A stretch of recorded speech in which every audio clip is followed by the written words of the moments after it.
You're listening to My Comic Life on the My Comic Life Podcast Network.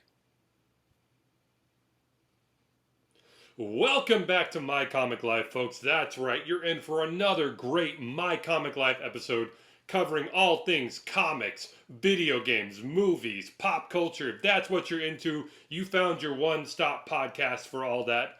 Joining me each week in the My Comic Life studio, well, folks, he's Omni-Man's personal trainer and taught him everything he knows about fighting. Alex, say hello to the folks there, Alex. And don't forget, I do have the superior mustache. We did, take a vote, and I edged him out just a little bit, but, I do what I can.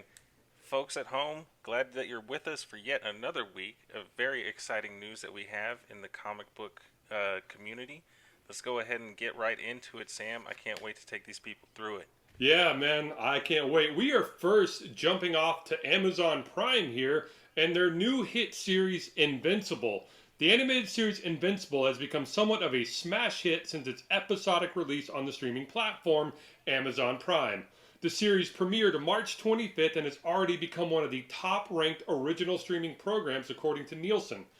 Well, it looks like Amazon has been paying attention because on April 29th, hours after they released the final episode of Season 1, Amazon revealed they have renewed the series not only for a second season, but a third as well. Talking about the renewal decision, Vernon Sanders, co-head of television at Amazon Studios, said, "Invincible is a crowning example of how a fresh and edgy approach to the superhero genre can resonate with an audience around the globe." Now, Alex, with everything that we've had on our slate this year, have you been able to check out this show yet? Oh, I've been hopelessly addicted to this show. I am I think it re-ups their episodes every Thursday at 7 p.m. and I'm there at 7:01, just checking out the very next episode. I have been completely smitten with this whole Invincible universe. I'll admit I had no idea anything about it back in the day. I watched it when there were 2 episodes out. I watched the first 2 episodes and then I was just like, wow. So I started checking out the comic books. I bought the compendium, the first one, which I think was the first 47 issues or something like that. Blew through that, and so now I'm in the process of just collect. I told myself I would stop at the first 75 issues. So I'm slowly trying to collect the comic books and everything like that. But I've just been I've completely fallen in love with the whole series, and I might sound like a big fanboy and bandwagon and everything like that, but it is a super well written show. But Sam, I mean, I've been trying to get you to watch this show for 8 weeks now, bro. Tell me, have you finally given it the go? I did. I finally jumped on this bandwagon. Now, I read the comic a while back just because I'd been checking out some comic book blogs and comic websites, and Invincible just kept popping up. So I eventually went to the comic book store and bought the first trade paperback, which I think it's the first 5 or 6 issues, and I read it, and I remember thinking, yeah, this is really great. Kirkman, Robert Kirkman of The Walking Dead. I remember thinking this is a really great Kirkman book, but I didn't pick up any subsequent issues. And then I heard they were doing this TV show, and I was like, okay, cool, that was a great comic. Can't wait to see the TV show. I'm sorry to say to all the dedicated, hardcore My Comic Life listeners out there, I was late to this party. As of this recording, I just finished episode 1 5 minutes ago, and man, Alex actually got to hear because I was watching the final episode. Minor spoiler here, where Omni-Man kills this universe's version of the Justice Guardians of the Globe. Yes, Guardians of the Globe, and I mean brutal. They do not hold back on this. I mean you see a man literally get his skull crushed, but his eyeball pops out of his socket, completely flies out of his skull before his skull gets crushed in. And Alex was just sitting there listening to me going, oh no, oh, really, this is happening, and Alex just was there laughing, because he had already seen pass out. Yeah. So like I said, I am late to this, but like you, I am sold. If you want to call me a bandwagon fanboy, that's fine. I don't care. This is a great show. I am excited to see where else the series goes. I'm sad that we only got 7 episodes out of this. Is that it? 8 episodes in the first season. Okay. But were you kind of surprised at the reception that the show has gotten?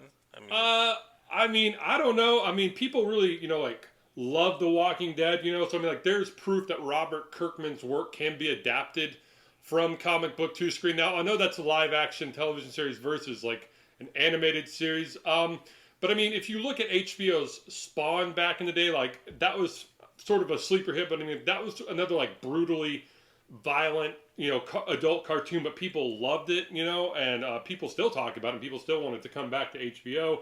So I mean, I think, and also, if you look at like MTV's like The Max and Aeon Flux, like there have been a smattering of kind of violent superhero cartoons on TV throughout our lifetime, and they've always been fairly, or at least decently successful, if not, sort of like gained cult followings after they've gone off the air. So, am I surprised? No, but like, did I expect it to get as big as like getting a 2-season renewal after the first season? No, but I am thrilled that it is because, like I said, this is a great show with a great cast.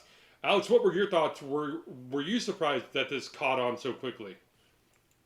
I mean, like, I was because I had never heard anything about it before checking out the show on Amazon Prime. Sadly, I mean, and I visit the comic book store quite frequently.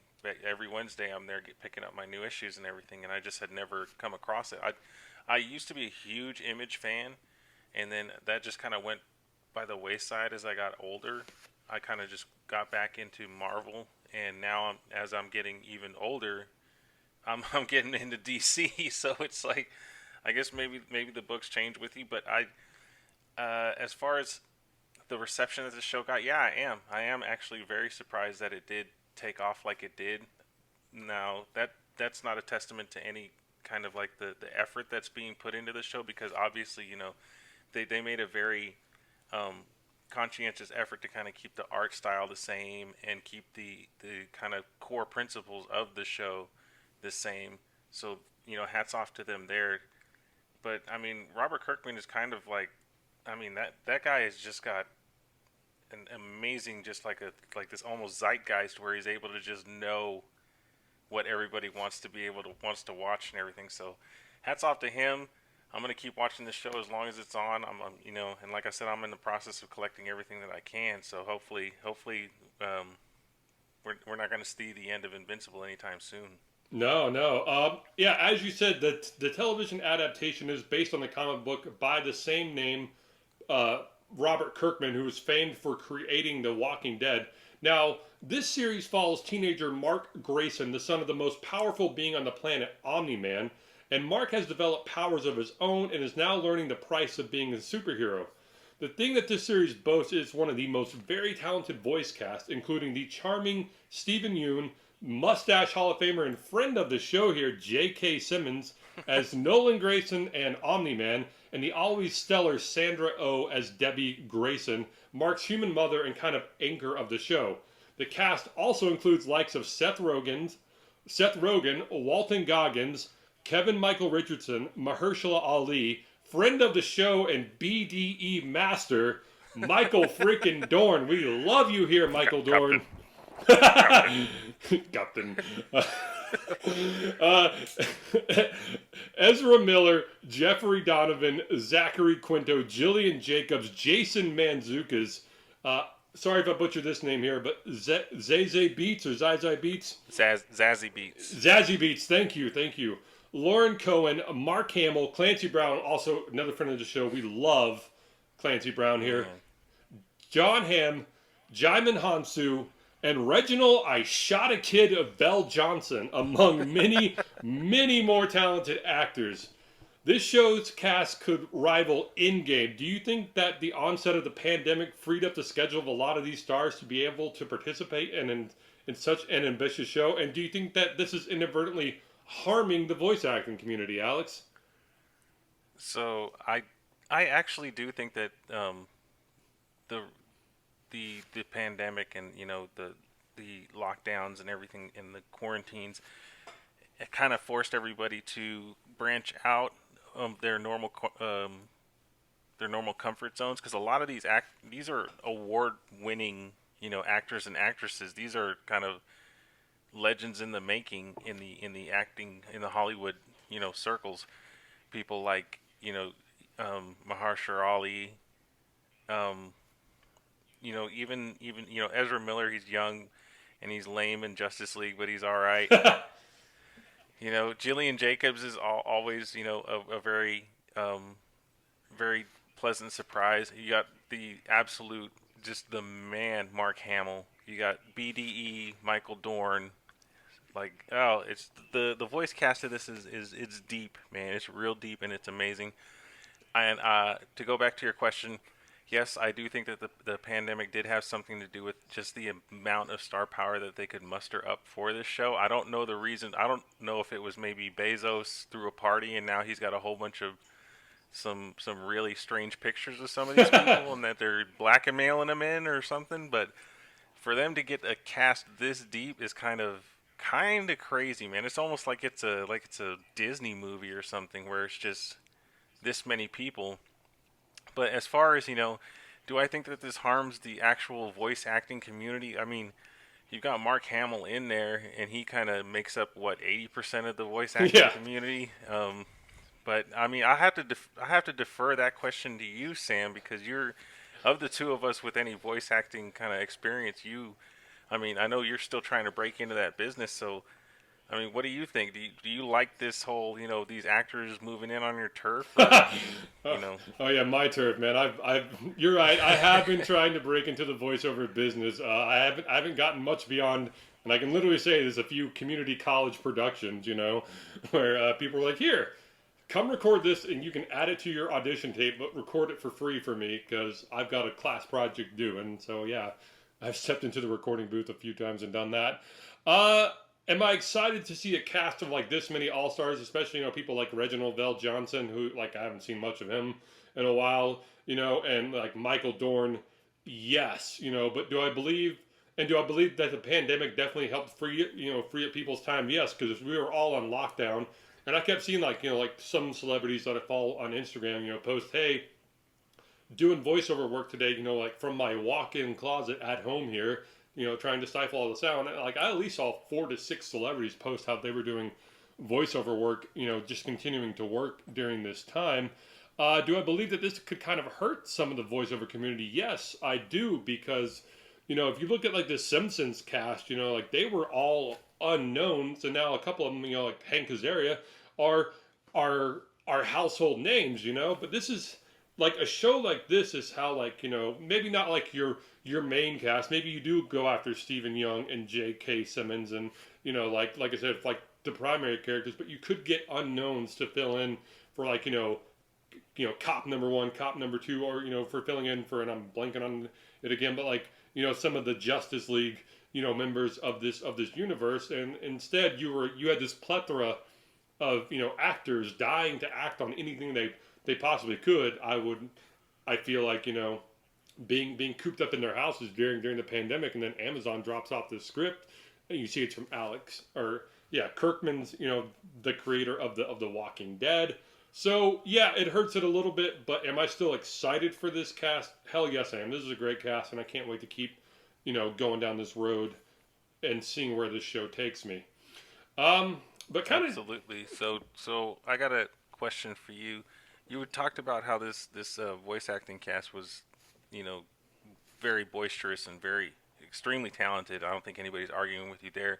But what animated show do you think has the most talented voice cast? Oh man, see, for me, you got to go with like your King of the Hill, The Simpsons. Oh my gosh, Family Guy to a certain degree actually had like a lot of talent in there. Yeah, those are like the top 3 that keep like running through my head. What about you, Alex? What are some of your favorite ones, or think that both a really great cast? Okay, so I gotta go. My number 1, I already have that one. That one's just like solid, but everything else is just like underneath that. So I'll give you my other 2 that I think that I immediately think of, and that's Futurama. Yes. And I want to say Archer. Oh yeah, yeah. Those they do a great job of actually breathing life into the characters that they're doing. But my number 1 probably will always be Avatar: The Last Airbender. Like that That's a was good like one.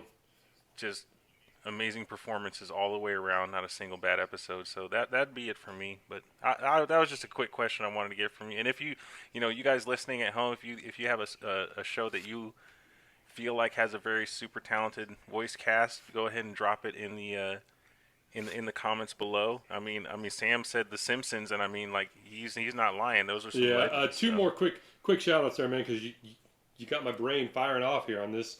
BoJack Horseman and Big Mouth, both on Netflix, both worth checking out. yeah,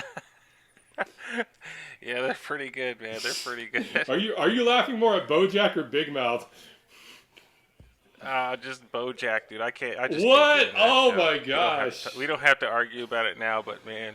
All right, all right. And Bob's Burgers. Oh Bob's yeah, sorry, Burgers. Bob's Burgers. Can't forget about Love Bob. Bob's Burgers. All right, jumping from Amazon and the Image series here, and jumping over to DC Comics, we see that we're getting a new Nightwing series here. As the Tom Taylor era of the beloved Nightwing comic gets underway, it was revealed in issue 78 that Dick Grayson was the sole inheritor of the fortune of, wait for it, not who you're thinking, Alfred Pennyworth. Barbara Gordon, I know, did not see that one coming. Barbara Gordon, aka Oracle, informed Dick that he missed out on the reading of Pennyworth's will. In it, he bequeathed his entire fortune to Dick Grayson, whom he saw as a son. Where did Alfred amass such a fortune? Well, when he was left as executor of the Wayne estate after the death of Thomas and Martha Wayne, he was given a substantial amount of money to do so. After a series of smart and ethical investments, Alfred incurred a sum of money to rival that of Bruce Wayne.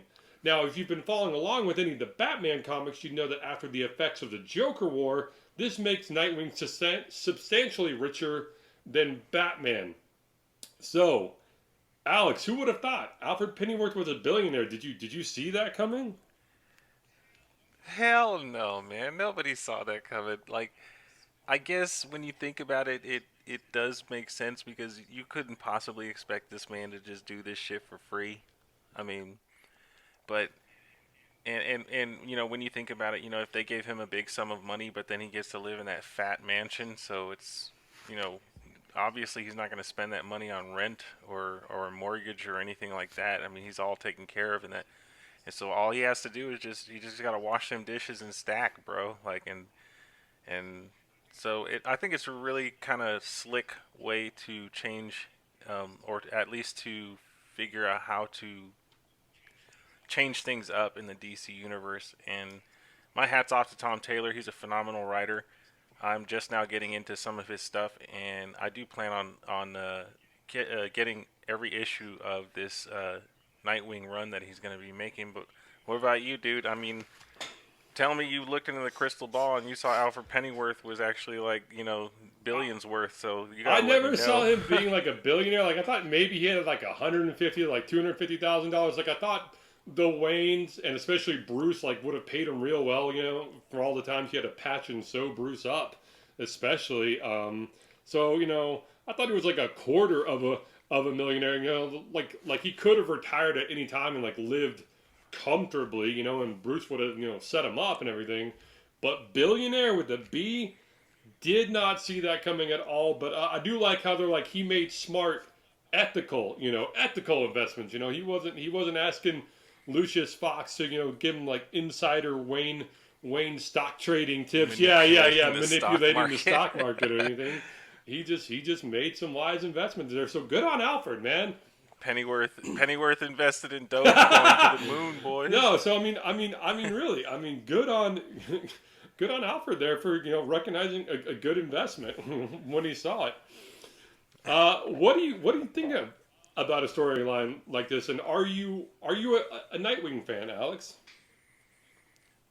I'm not really a Nightwing fan per se. I do understand why, because he is, a very popular character in DC. I'm not really a Nightwing fan. I'm more of your prototypical Batman fan. But man, like I said, I'm definitely gonna start. I'm gonna go down to my local comic shop and definitely subscribe to at least this run because I do want to see what it's like. I know you've seen a couple of the panels from the actual comic, and the artwork is gorgeous. So I definitely will be checking this out. So, and it might make me a Nightwing fan, for life. So, I definitely am excited to see what Tom Taylor has in store for me. But what about? I mean, have you been a Nightwing fan for very long, or what are we talking about here? I have been a Nightwing fan. I have not been able to like follow like the Nightwing comics as much as I would like to. Like, I mainly collect comics now and like trade paperbacks. So like I'll go to like the local comic book store or local bookstore and pick up like one or two. But I always felt like superhero sidekicks like stayed the same age, and never like grew up, and that always used to kind of bug me when I was reading comic books. So like when DC took Dick Grayson and said, hey, like now he's grown up and now he's going to be like, break off from Batman and become his own superhero. I was like, thank you. Like somebody realizes, like these comic book sidekicks can't stay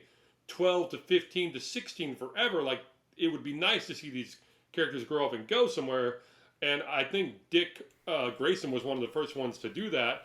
And plus, once I saw like his badass costume, it wasn't his first costume. I think it was like his second or third iteration, but it was black with like almost like neon blue outline of like the Nightwing symbol. I was just like, dude, that's a badass costume, Yeah, that's a Yeah, slick yeah. costume. I don't know about the whole disco era Yeah, one, man, because with the popped collar on it and everything.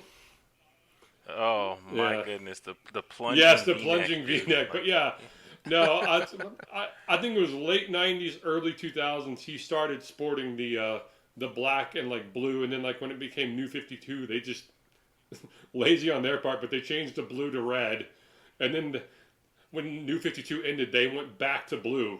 So. But yeah, in issue 79 of this Nightwing comic, Tom Taylor continues to delve into Dick Grayson's new life. Dick vows to use the money as a safety net to help those in need in his city of Bloodhaven, and not without opposition, though. Melinda Zuko, daughter of Tony Zuko, has just been granted mayorship of Bloodhaven after Blockbuster, the resident gang leader in Bloodhaven, killed the previous mayor. Now, if you know anything about Nightwing or Robin's past, Tony Zuko is the man responsible for Dick Grayson becoming an orphan, and now we find out in this issue that Dick Grayson is also on Melinda Zuko's radar. Do you like storylines like this that push the boundaries of what we're used to, Alex? I do. That's kind of been DC's MO, and how they've managed to differentiate themselves from Marvel is that they do push those boundaries, and they do like to kind of really explore these characters and everything, and not just the characters, but also the world around them and the effects that they have on that world. I do like that Marvel's starting to do that themselves with the whole what was it, Krakoa and everything like that, kind of really shaking things up. So I'm here for it. This you kind of summarizing these first two issues has definitely perked my interest, and I do want to know more about this because I guess Melinda Zuko is somebody we didn't know about until issue 79 here. She's kind of just this new, like, I guess Tony Zuko got around from what I gather, because I thought he only had that one daughter, but like Monica, I think her name is, or something. But yeah, I'm here for it, man. What about you? Yeah, no, I like this. This will be a fun dynamic to see. Like if Dick still carries that same animosity and grudge that he had against Tony, against his daughter. Do we find out that like Melinda actually hates her father and wants nothing to do with him? And it's like, would that create like some sort of like unique thing like between her and Dick possibly bonding over like their shared hatred for Tony? Like could he look past her father to like develop a relationship with her? This is a great thing DC has set up here. But follow-up question. Absolutely. I think it's just I don't know. I don't know how you sit there and you think about something like you just, they must have been just smoking some of that good shit, dude, and been like, yeah, what if Nightwing was like a billionaire, dude? Like, and it was just like, like it is just working. So my hats off to them, and please slide me your dealer's number. But anyway, go ahead, Sam. No, I'm no, sorry. man. Just follow up question here. I mean, like, so like we got this great Nightwing comic book here, but what are some of your other favorite Bat family storylines, Alex? Oh man, I think I like the recent stuff, especially with Greg Capullo and Snyder.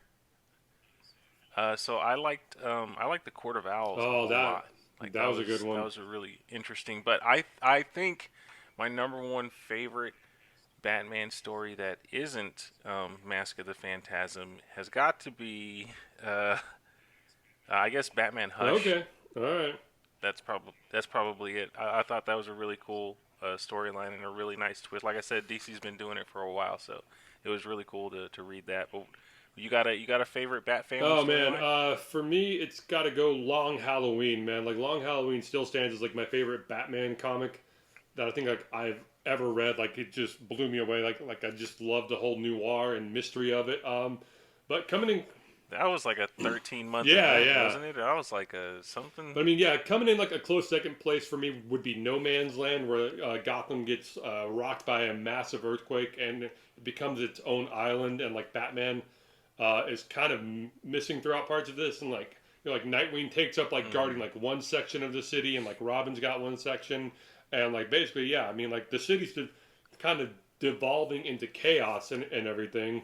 But you see like a lot of like the Bat family step up and like take on like sections of the city. It almost becomes like their territory, and they have to protect it. And, like that was a great series. Like you said, Court of Owls was just amazing. The Killing Joke, can't go wrong with that yeah, one. Where fans voted to kill Robin. I still can't believe, man. That's harsh, man. Jesus.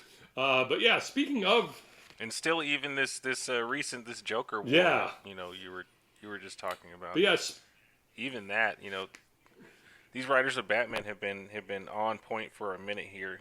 But I would say, you've been speaking about the Bat family for a little while now. yeah, Can you rank the yeah. Oh my Robins? gosh, Professor Xavier Link here. I was just about to ask you that same question.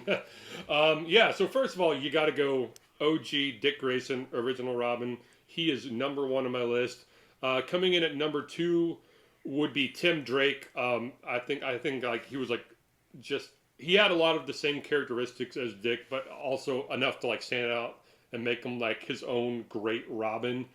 Uh, then we got to go with Stephanie Brown from The Dark Knight Returns. Frank Miller. She was just a fun, great Robin. Uh, Coming in third, Jason Todd. Yes, he was whiny, but when he came back as the Red Hood, he was just a badass Robin.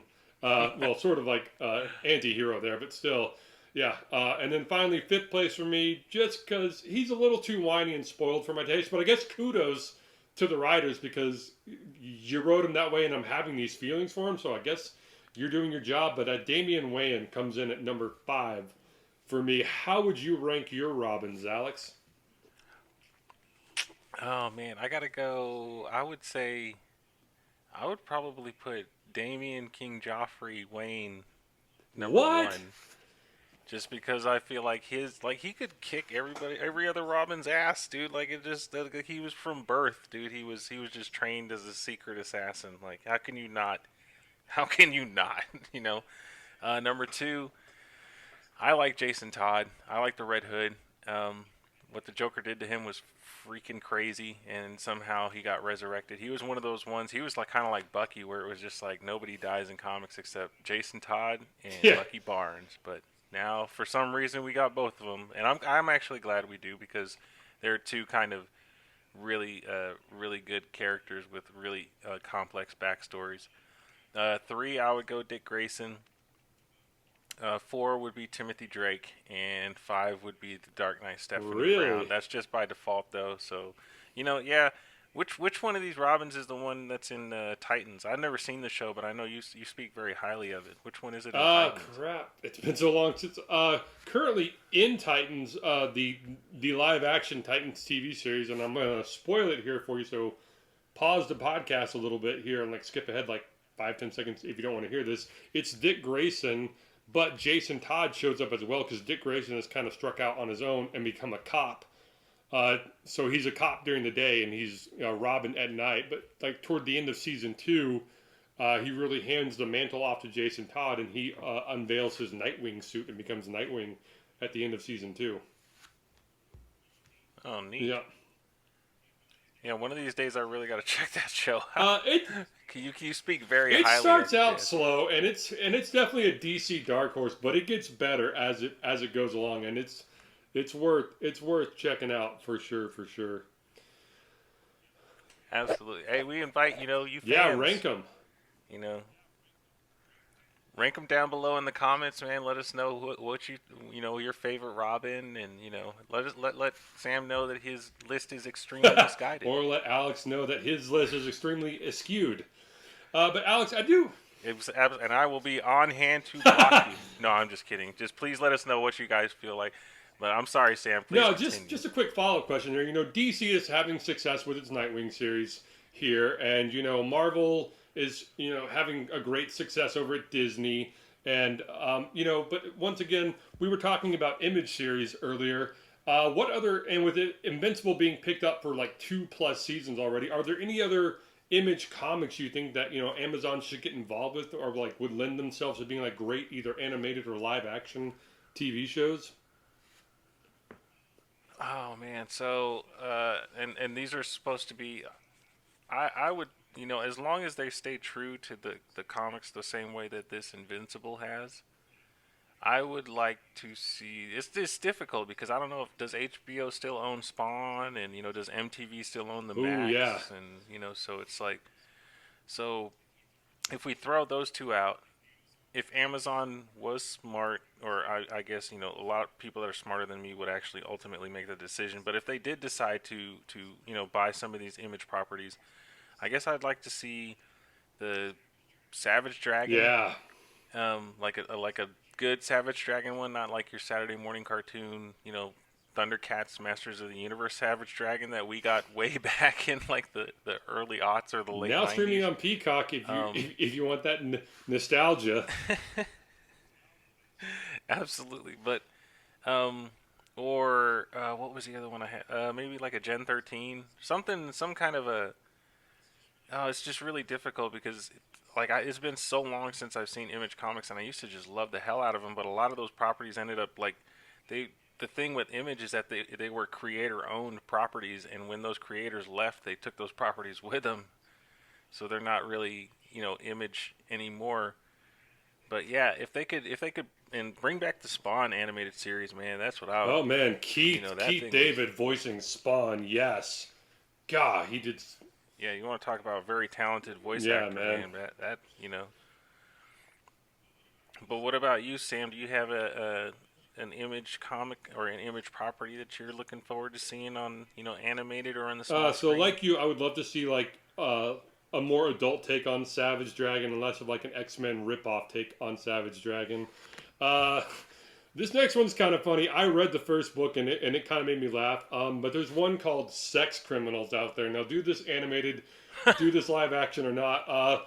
But it's about this couple, Susie and John, and they find out that when they orgasm, they can freeze time for like X amount of seconds for as long as one of them is orgasming. They can stop time, and they don't fight crime with this. They actually rob banks, So I mean, like they're it's funny and it's set up because like they're sneaking off into like the bank bathroom to like hook up, so that they can freeze the time to like rob the bank, and like Mhm. can one of them hold it out long enough for them to like empty out all the cash drawers and for them to get out of there and everything. Yeah, so that's just like that could be hilarious. Just like there's so many jokes to be told off this, and if you get like a voice cast or like a Seth Rogen type person to like do this, I think this would be great. So definitely Savage Dragon, Sex Criminals, or Saga. And Saga is just a great sci-fi comic book series about two star-crossed lovers who aren't supposed to be together get together and have a kid, and bounty hunters chase them across a galaxy of very colorful characters. So I would love to see Saga either real life or animated. But yeah, those definitely top three. I think Amazon should be listening to us here, and you should definitely delve into those. Absolutely. Another one that I thought of would be, I don't know if you remember, but he was kind of like the Hulk. His name was Pitt, I don't remember Pitt. and then there is it was called Mage. This comic book called Mage, and it was like a hero reborn, and it was really kind of cool. It was almost like Shrek, but without the ogre, where it was like fairy tale Yeah, yeah. type of world that was living underneath the real world. Okay, that's So it cool. was Yes, just, yes. I've seen images of Mage, like a guy in a black T-shirt with a white lightning bolt. Yeah, I always wondered what that was associated with. Like I've seen like posters. it's amazing. Or even like Shadowhawk or something. Oh like yeah, that, Shadowhawk. Get something Old school image, like 90s. like all this is coming flooding Yeah, back to man. me right now. Like we're like 10 minutes into this road down this trip down nostalgia lane of like, oh man, I remember these Image comics back in the day. They were the shit back in the day, man. Absolutely. And again, if we invite you guys, please participate down in the comments below. If you guys have an Image comic that you would like to see Amazon kind of bring to life, make sure that you tweet just at real Jeff Bezos. No, you just comment down in the comments below. Yeah, or tweet out at Amazon. We'll be sure yeah. to interact with you guys. Yeah, let's get it going, man. Let's get Amazon to bring Image back to the glory days. But hey, speaking of a company that is in its glory days, Marvel, and you know what we're talking about here, folks. Marvel's The Falcon and the Winter Soldier had its 6th and final episode, aired on April 23rd. Spoiler alert, spoiler Thank you, alert. Alex. I'm sorry. I was so excited to talk about this, man. Like, I was about to just dive right in. All right, yeah, I'm giving you your always trusty My Comic Live 4-second countdown there. We're going to go spoiler alert in 4, 3, 2, 1. All right, spoiler alert. Pause the podcast here. Watch the episode. Pick it back up. But yes, as I was saying, the 6th and final episode of Falcon and the Winter Soldier aired on April 23rd and was titled One World, One People. We begin with Wilson seen wearing a new Captain America uniform and flight suit from the Wakandans. Wilson flies to New York to stop the Flag Smashers and attack. Wilson flies to New York to stop the Flag Smashers' attack with the help of Barnes and Carter. During their attempt to thwart the attack, the team is split up in their efforts to save the members of the GRC. During the rescue endeavor, Walker joins the fight against the Flag Smashers, and together the team are successful. Carter accidentally reveals that she is the power broker to Batroc and kills him, while Wilson attempts to reason with Morgenthau before Carter kills her as well. Wilson convinces the GRC to postpone the forced relocation of displaced people that Morgenthau died fighting for, and instead make efforts to help them. The remaining serum-enhanced Flag Smashers are caught by Barnes and Walker and sent to the raft, but are killed by Zemo's butler, Oznik, en route. DeFontaine gives Walker a new uniform and codename U.S. Agent. Barnes makes amends with everyone he hurt or enabled as the Winter Soldier, while Wilson has a memorial dedicated to Bradley and added to the Captain America Museum exhibit. Now, in a mid-credit scene, after receiving a full pardon, Carter rejoins the CIA and intends to use this access to sell government secrets and resources. Whew! Wow, so much to unpack here with the conclusion. Great Yeah, job. sorry, I got a little tripped up in the middle there. But yeah, so much to unpack with the conclusion of the series, not the least of which is Sam Wilson is now officially the new Captain America. What are your thoughts on that development, Alex? I did, so you kind of see this coming at the before all this even started up. But then, like, throughout this whole season, I was like, oh, okay, well, he's just going to still be the Falcon, but maybe he'll just get a new suit. And, to your credit, you were kind of the guy that was just like, no, this is just kind of going to be the story. You had kind of theorized that this would be the story of how Sam kind of comes to grips with, becoming Captain America. And who'd have thought that this show was ultimately just going to be kind of an origin story.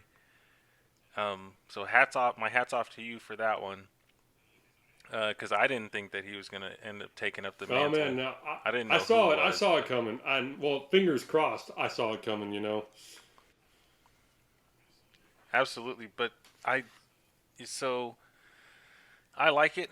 I feel like the way that they handled it was really well. They weren't just like, because they could have just went the route of, he gave him the shield at the end of Endgame, like it is what it is. But to show that he actually fought within himself to, he didn't feel worthy, and he felt like he would just cause problems, and to have him overcome so much to actually become the new Captain America, it kind of echoes what Steve Rogers had to go through to you know to be able to don the shield. So uh, I thought, the writer of the show, I think Malcolm Spellman, did a phenomenal job of kind of showcasing the things that Mackie would have to go through, and the community that he lived in has to go through. So um, I had a lot of fun with this series. But Sam, what do you think about Sam Wilson, becoming the new Captain America? Okay, first of all, love his comic accurate costume that he got from the Wakandans.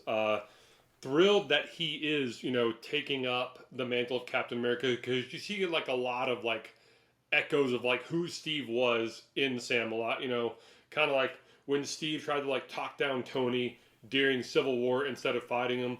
You see Sam kind of doing that with Morgenthau throughout the show. Once again, just trying to like talk her down and not using action and violence so much as like like a first resort, but only as a last resort. I mean, this kind of jumps into like our next question, like what was your favorite part of the episode?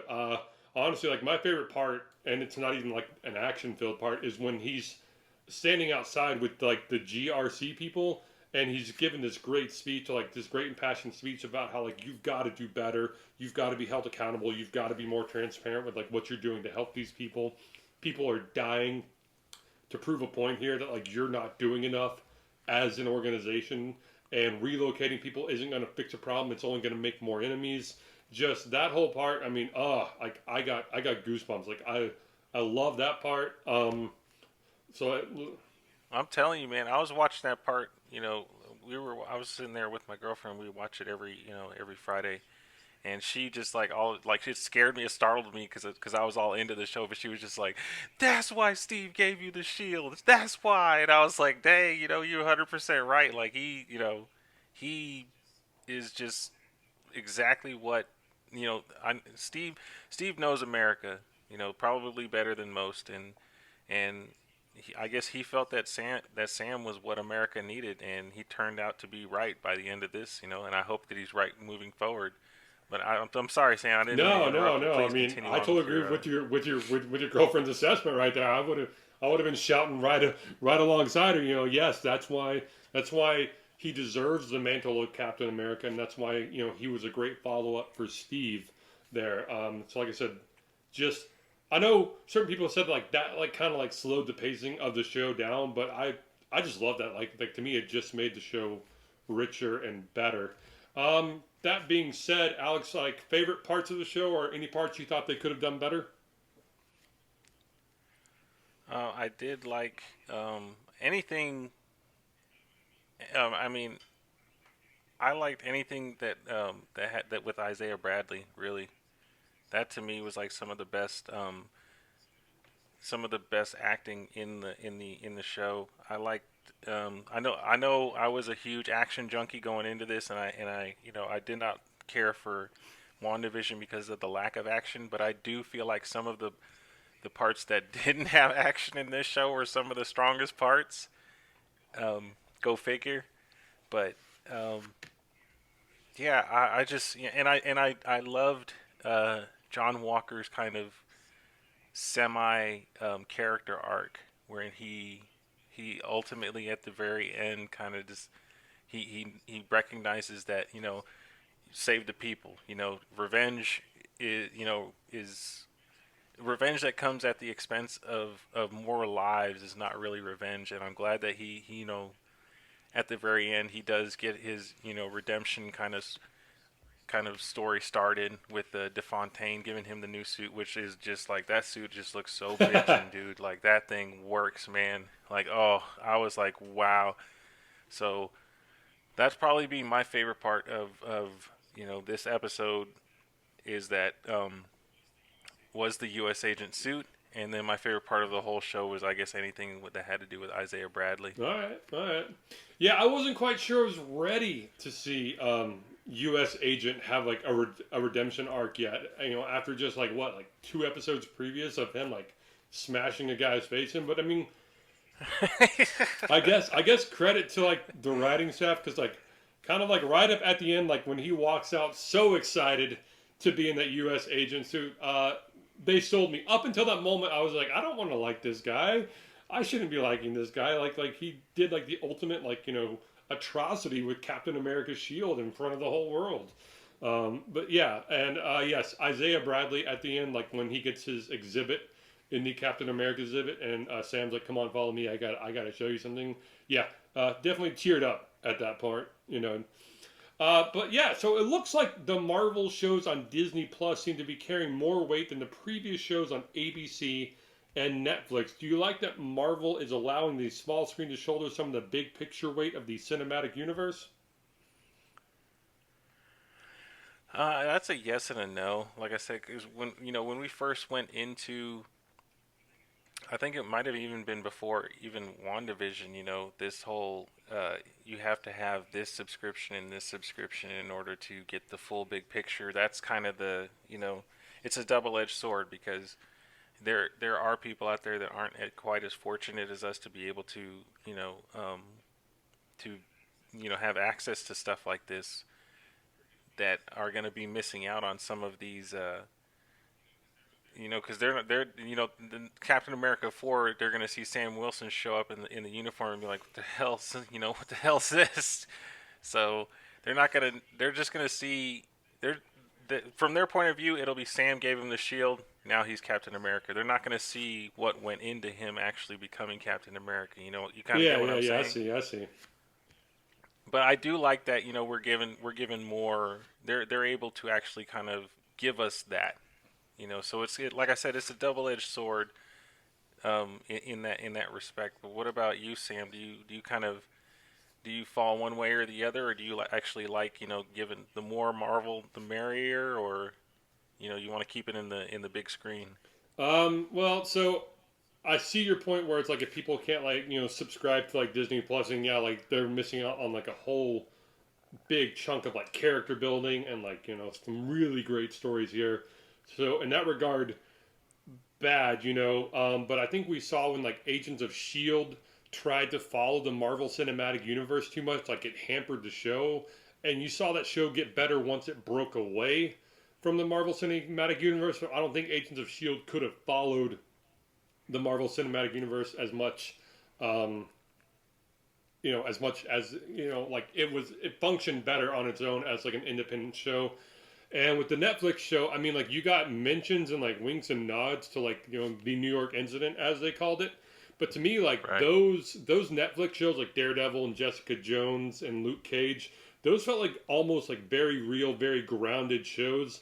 And felt like, I mean, I know they couldn't have happened, but they felt like they almost could have happened to me. And I think if Iron Man had shown up, or Thor, or Captain America, like it would have jumped it to like the realm of totally impossible. Fun though. I mean, fun as it was. Like it would have taken some of the realism away from those shows for me. So that's why I don't think the Netflix properties ever touched it.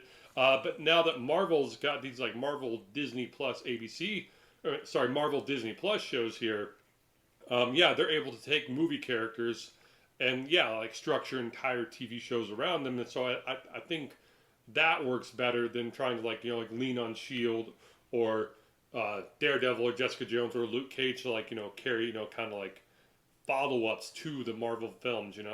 Like now you can get people like Falcon and the Winter Soldier, or Wanda and Vision, and like really do yeah kind of like TV shows around them that could directly hold the weight of the Marvel Cinematic Universe on their shoulders better than those other shows could. So So that's how so I feel. speaking of that, and I'm glad that you actually said that because I have a small question for you. This Yeah. WandaVision is directly tied to Doctor Strange and the Multiverse of Madness, and the Falcon and the Winter Soldier is directly tied to the now announced Captain America 4. Um, Uh, what do you think? What do you think Loki's going to be tied to? Oh man, that's a really great question because at the end of in-game, Loki takes the Tesseract and blips out before he can go to Asgard, which means that possibly Thor: The Dark World might have never happened. um, so I mean, either his show will have to bring him full circle back into the first Avengers film, or I don't know. He may show up post Ragnarok in like the new Asgard, and Tessa Thompson might just punch him in the face and break his nose. So But do you yeah, think maybe there's probably a strong possibility that it's just like kind of its own, going to be its own thing, and it's just going to tie into the second season? Because I think right now, isn't that the only one of these properties that's guaranteed a second season? yes, I forget there was some Marvel producer who went on record saying that shows like Falcon and the Winter Soldier and Loki definitely lend themselves to multiple season story arcs, and you're gonna love to hear this. But he felt that WandaVision was a one and off show and couldn't really keep sustaining itself like that. Oh, Um, yikes! yeah. Yeah, no. Loki. Don't know where it's going to tie to. Maybe he'll show up in Love and Thunder, but like I haven't seen any hints that like that's where that show's going to go. But jumping back to our Captain America here, I just got to know, Alex, what do you rate this episode, man? Like, where does it stand? This particular episode, man, this one was absolutely stellar. I gotta give this one. Did I like this one more than I liked the last one? No, I don't think so. So I would give it a 9.5, same as the one a couple of episodes back. But I mean, not that's certainly not any knock on the show or anything like that. It's still a phenomenal show, but I think this episode just kind of because when you do stand back and look at it, you do realize that yeah, maybe his speech did was a little bit long-winded and everything, but I'm glad that they made time for it, and I was hanging on his every word. So yeah, it's a 9.5 for me. But what about you, Sam? Oh man, 9.8 for me, man. This was almost television perfection. There were just a few minor off things in there. No, this was great. His speech to the GRC, uh, the Isaiah Bradley, story coming full circle and him being recognized. Carter being pardoned. You get the introduction of U.S. Agent Bucky making amends. This was fan freaking tastic, man. So definitely 9.8 for me for sure So, for sure. so what would you rate the show as a whole now that it's over? What do you give the show a grade? Solid 9.5 for me as a whole. Wow, man, that's like freaking The Sopranos or something. Like that's like What about wow, you? What are dude. you? What are you? What are you rating it? I gotta go 9-0, I guess, because Okay. yeah. I think some of those earlier episodes, not that they were bad, because they were still eights, high eights, mid. It just got better as it went on. So I would go 9-0 as a whole to watch it, because I would watch it again, and I probably will watch it again sometime in the future. So, but yeah, 9-0 for me. Awesome, awesome. Well, yeah, as we were discussing earlier, Disney's Loki arrives in all of its glorious fashion on June 11th. So we have a little time here where we can cover new developments in the MCU. Also, with that being said, let us know down below in the comments if there's a show that you would like us to cover on a week-to-week basis, and we'll be letting you all know which show we pick next in the coming weeks. Alex, you got anything else for our fans out there? I do not. Besides, if you guys let's get that image to Amazon thing going, man. Tweet them, email them. Write little notes down in our comments and everything like that, man. We got to get Amazon's attention, get them to purchase those rights to some stellar image comic books. For sure, for sure. And also, as we wrap up each show, shout out to our My Comic Life fan of the week, Brian Harp out there in Texas, man. Thank you for liking, commenting, subscribing, emailing us about your thoughts on our last episode. It was great to hear from you, sir. Brian Harp, you are our My Comic Life fan of the week. We salute you, sir. Salute to you, Brian. But as always, folks, this wraps up another great episode of My Comic Life.